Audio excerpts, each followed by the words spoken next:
New developments in a story very much worth keeping an eye on in the days and weeks ahead.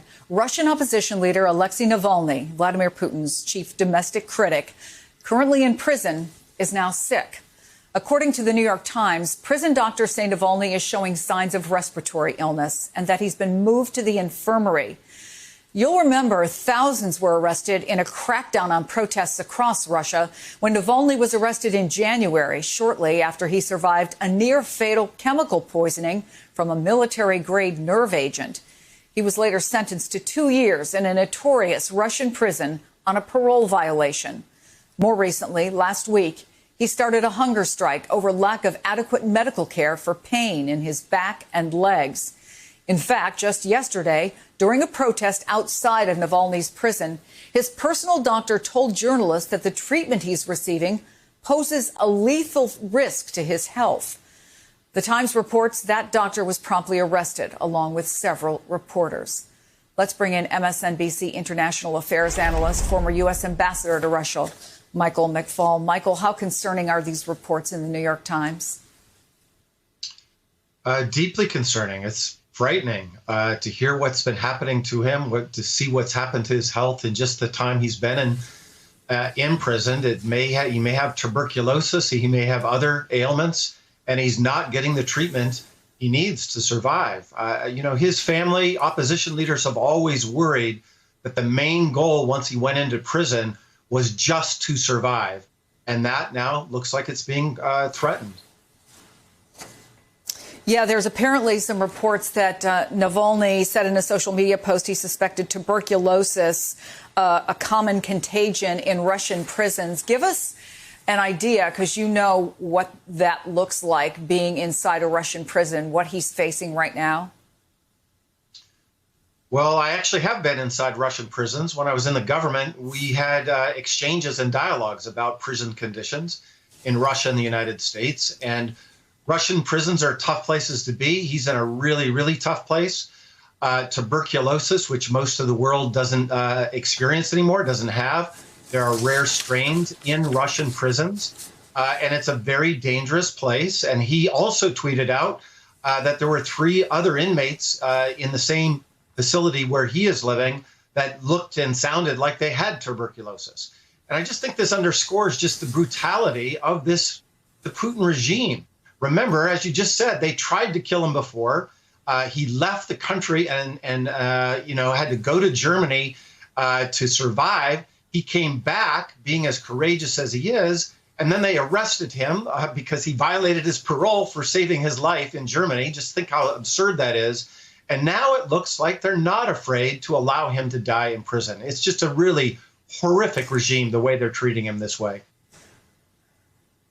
And what does this mean for Russia itself? We saw what happened with the protests before, and now you have a situation where he is potentially being tortured, where he may be giving treatment that actually threatens his life, the potential that he might not survive this, and what this might mean on the streets of Russia. Well, of course, even his deteriorating condition could spark big demonstrations. If somehow he tragically died, it would, I think, spark major demonstrations. And number 2, just look at those photos of them arresting his doctor, right? Look at, and I've looked at that many times. She's speaking very calmly. Stop grabbing my arms.